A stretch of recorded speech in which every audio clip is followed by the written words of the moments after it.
오늘 우리에게 주시는 하나님의 말씀 사도행전 21장 1절에서 16절 말씀 저와 여러분이 한 절씩 교독하겠습니다.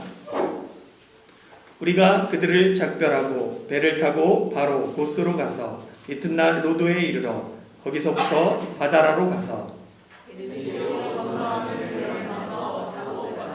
구브로를 바라보고 이를 왼편에 두고 수리아로 항해하여 두로에서 상륙하니 거기서 배의 짐을 풀려 함이러라. 제자들을 찾아 거기서 이래를 머물더니 그 제자들이 성령의 감동으로 바라보러 예루살렘에 들어가다가 이 여러 날을 지낸 후 우리가 떠나갈새 그들이 다 그 처자와 함께 성문 밖까지 전송하거늘 우리가 바닷가에서 무릎을 꿇어 기도하고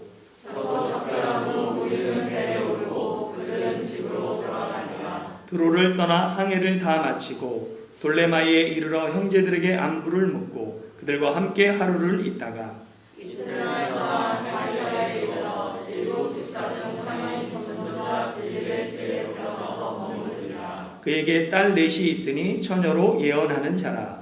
여러 날 머물러 있더니 아바고라 하는 한 선지자가 빌립을 건너오려와 우리에게 와서 바울의 띠를 가져다가 자기 수족을 잡아매고 말하기를 성령이 말씀하시되 예루살렘에서 유대인들이 이같이 이 띠 임자를 결박하여 이방인의 손에 넘겨주리라 하거늘 우리가 그 말을 듣고 그곳 사람들과 더불어 바울에게 예루살렘으로 올라가시라 하더니 바울이 대답하되 여러분이 어찌하여 울어 내 마음을 상하게 하느냐 나는 주 예수의 이름을 위하여 결박당할 뿐 아니라 예루살렘에서 죽을 것도 각오하였노라 하니 그가 도망을 받지 아니하므로 우리가 주의 뜻대로 이루어지자 하고 그쳤노라. 이 여러 날 후에 여장을 꾸려 예루살렘으로 올라갈새 가이사랴에 몇 제자가 함께 가며 한 오랜 제자 구브로 사람 나손을 데리고 가니 이는 우리가 그의 집에 머물려 함이라.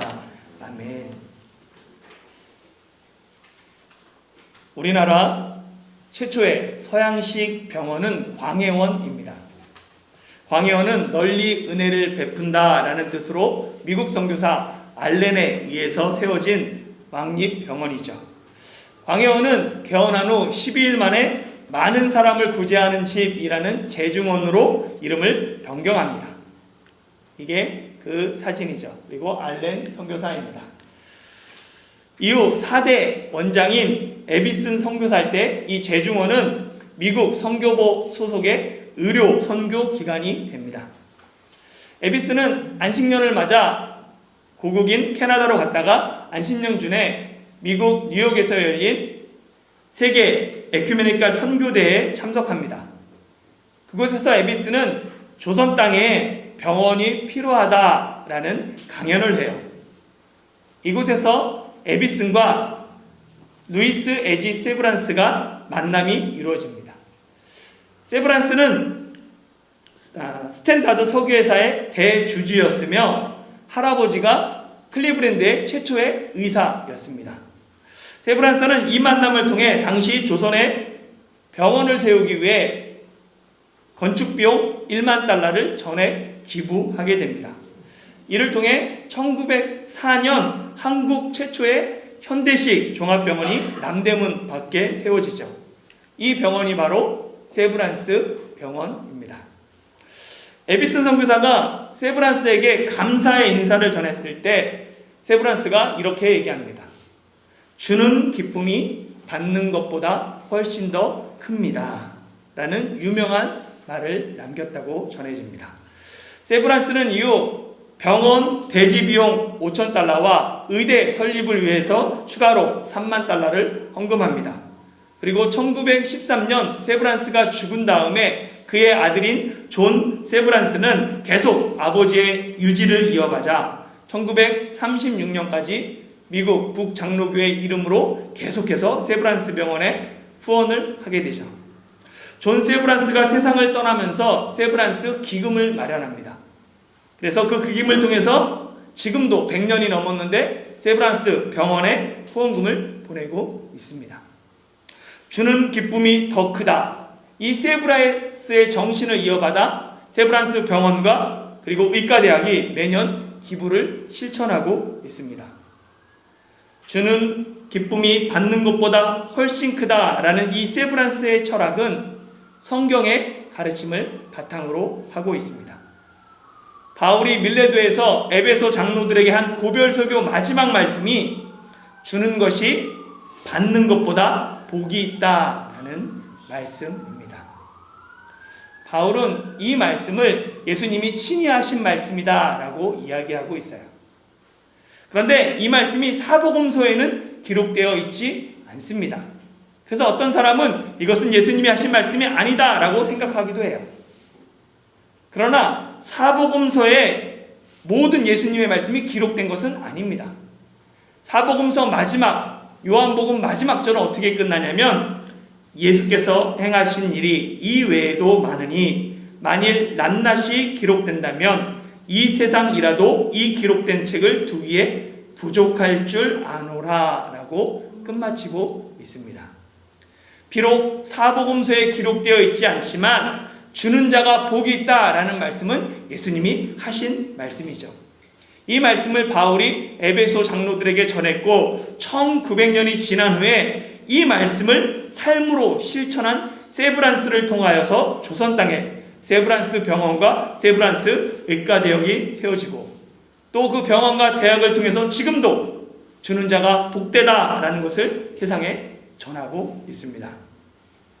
하나님의 말씀은 이렇게 시간과 공간을 넘어 지금도 역사하시는 생명의 말씀이십니다. 세브란스를 통해 그의 삶을 통해 역사하셨던 그 하나님의 말씀이 우리의 삶을 통해서도 능력의 말씀으로 역사하길 소망합니다. 바울의 이 3차 전도여행 마지막 예루살렘에서 끝이 나는데 이제 예루살렘으로 돌아가는 그 여정이 오늘 본문이에요. 오늘 본문은 두 부분으로 되어 있습니다. 첫 번째는 밀레도에서 그 두로로 가는 여정이고 두 번째는 두로부터 가이사랴로 가는 여정입니다. 첫 번째 두로까지의 여정을 지도로 보면 배 타고 밀레도에서 고스로, 고스에서 노도로, 노도에서 바다라로 갔다가 이 두로로 가게 됩니다. 그리고 구보로를 왼편에 두고 두로로 도착하죠.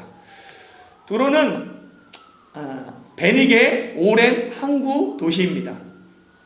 베니게는 페니키아라고 불리고 네바논 지역이죠. 성경에서 베니게의 두로와 시도는 주로 책망의 도시로 기록되어 있습니다.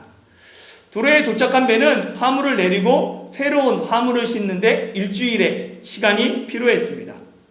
그래서 바울은 두로에서 제자들을 찾아 그곳에서 일주일을 머물러요. 오래전에 바울이 예전에 수리아 안디옥에서 예루살렘으로 갈 때 요 두로 시돈 지역과 사마리아 지역을 방문한 적이 있어요. 그래서 형제들을 위로했던 적이 있습니다. 성경은 이 두로의 제자들이 어떻게 복음을 받아들였는지는 기록하고 있지 않아요. 아마도 오순절 성령 강림 때 천하 각국에서 온 사람들이 예수님을 믿으면서 그 중에 두로의 사람들이 있었을 수도 있고 또 하나는 스데반의 순교로 말미암아 그리스도인들이 흩어지면서 복음을 전하는데 그 중에 어떤 사람들이 두로에 복음을 전했을 수도 있습니다. 아무튼 두로에 믿는 사람들이 있었는데 그들의 수는 적은 숫자였어요. 왜냐하면 4절에 보면 찾았다라는 이 단어가 헬라어 보면 수색해서 찾아내다 라는 뜻을 갖고 있습니다. 그러니까 바울이 적극적으로 수소문 끝에 두로의 제자들을 찾아낸 거예요. 그만큼 두로의 제자들은 적었습니다. 비록 그들은 수는 많지는 않았지만 그들 모두는 성령의 사람들이었어요. 그래서 그들은 성령의 감동으로 바울이 예루살렘에게 들어가지 말라라고 얘기합니다. 그들의 만류에도 바울은 일주일 동안 그들과 함께하고 그들을 작별한 후에 두로를 떠나게 됩니다. 밀레도에서 에베소 장로들과 작별해서 그리고 두로에서 그 제자들과 작별한 1절부터 6절까지가 그 이야기예요. 그리고 이어지는 7절부터는 두로에서 가이사랴까지의 여정입니다. 보면 바울 일행이 두로에서 일주일 후에 배를 타고 톨레마이에서 그 모든 항해를 마칩니다. 그리고 톨레마이에서 형제들과 하루 머문 후 가이사랴에 가서 보면은 전도자 빌립의 집에 머물게 되죠. 전도자 빌립은 사도행전 6장에서 구제사역을 전담하기 위해 세운 일꾼의 한 사람입니다. 이후 빌립은 사도행전 8장에서 사마리아 성에 복음을 전하고 에디오피아 내시에게 복음을 전한 후 여러 성을 돌아다니며 복음을 전하다가 가이사랴에 정착해요. 그리고 빌립의 이야기가 8장에 끝납니다. 그 후에 오랜 시간이 지나서 다시 오늘 본문에 빌립이 등장합니다. 예수님의 제자 중에도 빌립이 있어요. 그래서 이 둘을 구별하기 위해서 집사 빌립 또는 전도자 빌립이라고 부릅니다. 한글 성경은 빌립을 7 집사 중 하나인 전도자 빌립이라고 번역했죠. 그런데 헬라어 원문 성경에는 집사라는 단어가 없습니다. 그러니까 7 중 하나인 전도자 빌립으로만 되어 있어요. 왜냐하면 집사는 주로 구제하고 봉사하는 등 교회 내부의 일을 하는 직분입니다. 그런데 이 빌립은 보면 집사라기보다는 전도자가 더 맞죠. 계속해서 복음을 증거하고 그렇게 쓰임받고 있기 때문에 그렇습니다. 그의 4명의 딸 역시 예언하는 자로 쓰임받았습니다. 바울이 빌립의 집에 여러 날 머물 때 아가보 선지자가 방문합니다. 아가보 선지자는 바울의 띠를 가지고 자신의 손발을 묶고는 유대인들이 이 사람을 이방인의 손에 넘겨줄 것이다 라고 예언했어요. 때로 선지자는 말이 아닌 행동을 표현해서 행동을 통해서 자신의 말을 전달하기도 했습니다. 구약성경에 보면 아히야 선지자는 자신의 새 옷을 12조각으로 쪼개서 찢은 다음에 이스라엘이 분열할 것이다 라고 예언하죠. 이사야 선지자는 애굽 사람들이 아수르의 포로로 끌려갈 것이다 라는 것을 예언하기 위해 3년 동안 벗은 몸, 벗은 발로 예언하기도 합니다. 에스겔 선지자는 예루살렘이 바벨론에게 포로될 것을 보이기 위해서 토성의 예루살렘을 그리고는 그것을 애워쌌다는 것들을 표현하기도 합니다. 이런 식으로 선지자의 행동에 예언이 생동감을 불어넣기도 하죠. 성경의 예언, 우리가 흔히 착각하는 그리고 또 잘 이해하지 못하는 단어인데요. 보면 이 예언 2가지가 똑같이 예언이라고 되어 있습니다. 앞에 예언은 미리 예자를 썼고 뒤에 예언은 맡길 예자를 사용했습니다. 미리 예라고도 하기도 해요. 그래서 보면 앞에 예언은 미리 말하는 거예요. 미리 예를 보면 앞에 요 글자가 줄여, 뒤가 코끼리 상입니다. 그래서 보면 생각해보면 어렸을 때 노래 중에 코끼리 아저씨라는 노래가 있었죠. 코끼리 아저씨는 코가 손이래 과자를 주면은 코로 받지요. 이런 노래가 있었어요. 동요가. 그래서 보면 코끼리를 먹이를 주면 코끼리는 뭐예요? 미리 코로 받아요. 그래서 입으로 먹는 거예요. 그래서 이게 미리 예자가 되었습니다. 그리고 이 뒤에 이 예자는 뭐냐면 말씀을 맡았다, 말씀에 참여한다 라는 뜻입니다. 은행에 돈을 맡기는 걸 뭐라고 그래요? 예금이라고 합니다. 그럴 때 이 예자를 사용해요. 일반적으로 예언을 미리 말하는 것, 예언자를 미리 말하는 사람으로 생각합니다. 그러나 성경의 예언은 하나님의 말씀을 맡은 사람인 거예요. 하나님의 말씀을 맡고 예언자는 하나님의 말씀에 맡아서 하나님의 말씀을 대언하고 참여하는 사람, 그 사람이 예언자입니다. 물론 이 하나님의 말씀을 대신 전할 때 보면 구약 성경에 주로 이스라엘의 미래, 열방에 대한 미래에 대한 말씀들이 주로 있어요. 그러다 보니까 사람들이 이 예언을 미래를 점치는 것으로 생각하게 된 것입니다. 이 잘못된 이해는 한국교회에 여러 혼란을 가져왔습니다. 가장 대표적인 혼란이 1992년 10월 28일 다미성교회 휴거 소동이었죠. 다미성교회를 만든 이장님은 1987년 다가올 미래를 준비하라 라는 예언서를 출판합니다. 그래서 거기서 주장하기를 1999년에 세계 종말이 올 것이다. 그리고 그 전에 7년 대환란이 있고 그 7년 대환란 뺀 다음에 1992년 10월 28일 나팔절 그때 24시에 예수님이 공중 재림하셔서 사람들이 휴거될 것이다 라고 주장했습니다. 다가올 미래를 준비하라 라는 이 책을 따라서 준비한 단체가 뭐냐면 다미, 이걸 줄여서 다가올 미래, 그래서 다미 선교회가 된 거예요. 1992년 10월 28일 다미 선교회 소속 신자들이 신옷을 입고 교회당에 모여서 열광적으로 기도하는 장면이 TV를 통해 생중계되었죠. 저도 그날이 기억이 납니다. 불안한 마음으로 나 휴거되지 않으면 어떨까 이러면서 바라봤던 기억이 있습니다. 결국 그날 아무 일도 일어나지 않았습니다. 그들의 주장이 틀렸다는 것이 생중계된 것이죠. 몇 년마다 주기적으로 SNS에 한반도 전쟁설이 퍼집니다. 가장 최근에 퍼진 한반도 전쟁설은 작년 2020년 4월 23일이었어요. 그날 전쟁이 일어나지 않았습니다. 그랬더니 코로나19로 말미암아 전쟁이 미뤄졌다라고 얘기해요. 2017년에도 19대 대선을 앞두고 4월 전쟁설이 있었습니다. 그때 SNS를 통해서 많은 것들이 퍼져나갔죠.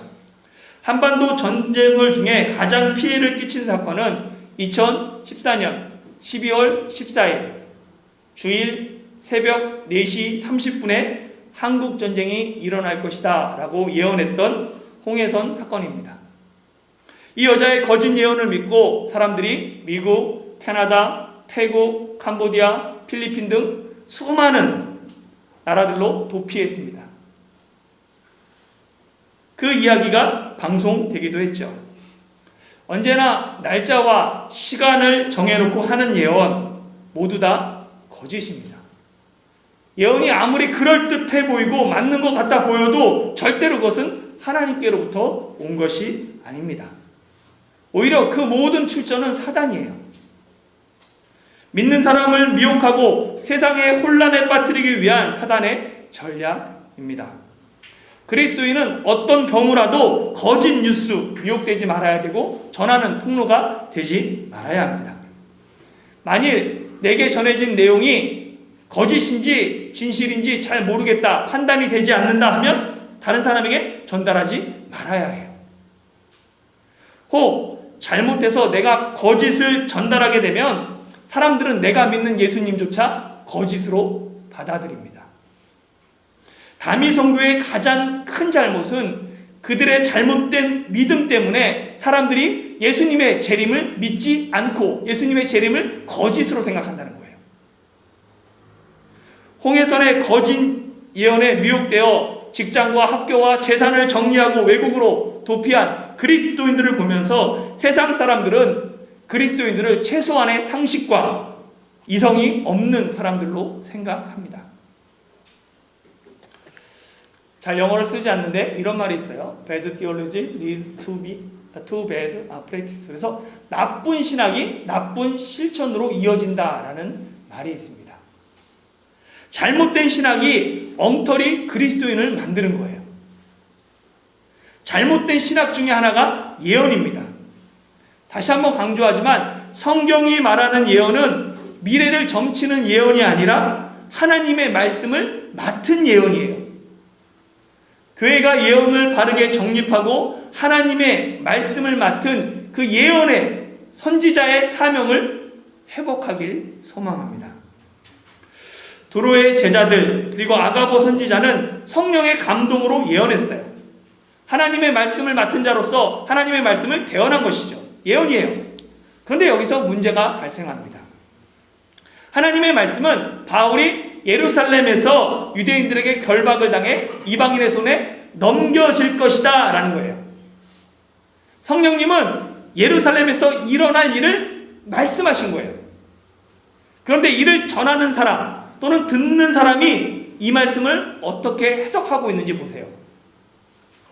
두로의 제자들은 성령의 감동으로 바울더러 예루살렘에 들어가지 말라라고 말해요. 그리고 아가보의 그 예언을 들은 바울의 동역자들, 그리고 가이사랴의 제자들도 바울에게 예루살렘에 올라가지 말라고 권합니다. 성령님의 말씀은 예고예요. 이런 일이 일어날 것이다. 그런데 이 말씀을 듣는 사람들이 어떻게 해석하냐면 명령으로 받아들이는 거예요. 아, 가지 말라고 했어. 이거는 위험해. 하나님 미리 알려주신 거야. 이를 사람들이 그렇게 해석한 거예요. 하나님의 말씀을 듣는 것만큼 그 말씀을 어떻게 해석하고 어떻게 적용하느냐가 중요합니다. 사람들이 바울에게 예루살렘에 올라가지 말라고 권한 이유, 바울을 사랑하기 때문이에요. 바울을 아끼기 때문이에요. 그러나 그것이 하나님의 뜻이 아니었습니다. 이에 바울은 사람들의 그 모든 권함을 거절하고 이렇게 얘기합니다. 어찌하여 울어 내 마음을 상하게 하느냐. 나는 주 예수의 이름을 위하여 결박당할 뿐 아니라 예루살렘에서 죽을 것을 각오하였노라. 바울은 자신이 결박당할 것이라는 예언 앞에서 결박뿐 아니라 죽음까지도 각오합니다. 이런 굳센 바울의 각오 앞에 사람들은 주의 뜻대로 이루어지길 바라며 바울에게 권함을 그칩니다. 그리고 바울은 여러 날 후에 예루살렘에 올라가게 되죠. 사랑하는 성도 여러분, 내가 바울의 입장이었다면, 바울과 같은 사람이라면 과연 나는 어떻게 했을까요? 주변 사람들이 예루살렘에 올라가는 것 하나님 막으시는 거야. 그거 하나님의 뜻이 아니야. 그렇게 권하고 나를 사랑하는 마음으로 권할 때 과연 나는 올라가는 것이 하나님의 뜻입니다 라고 자신 있게 말할 수 있습니까? 내가 바울의 동역자라면, 그런 예언을 들었다면 성령님께서 바울이 예루살렘에게서 결박당할 것이다 라는 이 말을 들었다면 바울이 올라가는 것 정말 주님의 뜻입니다 라고 받아들일 수 있을까요? 우리는 하나님의 말씀을 내 상황에 따라 해석하는 경향이 있습니다. 바울의 동역자들처럼 인간적인 마음으로 하나님의 뜻을 지레짐작 미리 판단하기도 해요. 또는 아예 내 마음대로 결정하고 그것이 하나님의 뜻이라고 착각할 때도 있습니다. 과연 주님의 뜻은 무엇일까요? 비록 사람들은 말렸지만 바울은 주님의 뜻이 예루살렘에 올라가는 것이다 라고 확신했습니다. 바울은 이미 사도행전 19장 21절에서 이 에베소 사역을 마치고 다음 계획으로 이 마게도냐와 아가야를 거쳐 예루살렘에 돌아갈 걸 작정했어요. 그러면서 뭐라고 선언하냐면 내가 예루살렘에 갔다가 노마도 보아야 하리라 라고 선언한 적이 있습니다. 바울의 계획은 노마를 가는 거예요. 하나님의 뜻도 바울을 노마로 보내는 것이었습니다. 그런데 하나님이 바울을 노마로 보내는 그 방법, 누구도 상상하지 못한 방법이었다는 거예요. 주님의 뜻은 바울이 결박당한 상태로 노마로 가는 것입니다. 그래서 바울이 예루살렘에서 체포되었을 때 주님께서 밤에 바울 곁에 서서 이렇게 말씀하세요. 담대하라. 내가 예루살렘에서 나의 일을 증언한 것 같이 노마에서도 증언하여 하리라. 또한 바울이 노마로 압송되는 과정 가운데 바다에서 광풍을 만나 큰 어려움을 당해요. 그때 하나님의 사자가 또 밤에 나타나서 바울에게 말씀합니다. 바울아, 두려워하지 말라. 내가 가이사 앞에 서야 하겠고. 바울이 자유의 몸으로 노마에 가면 노마 황제 앞에 설 수 있는 기회가 없습니다. 그러나 죄인의 신분으로 노마에 가기에 가이사에게 상소했기 때문에 가이사 앞에 서서 복음을 증거할 기회를 얻게 되는 것입니다. 하나님의 뜻이 내 삶 속에서 어떻게 이루어질지 우리는 잘 알지 못합니다. 그러나 우리가 신뢰하는 것은 하나님은 광야에서 비를 내시며 사막에서 강을 내시는 분이십니다. 나를 통해 주님의 뜻이 하늘에서 이루어진 것 같이 땅에서도 이루어지길 소망합시다.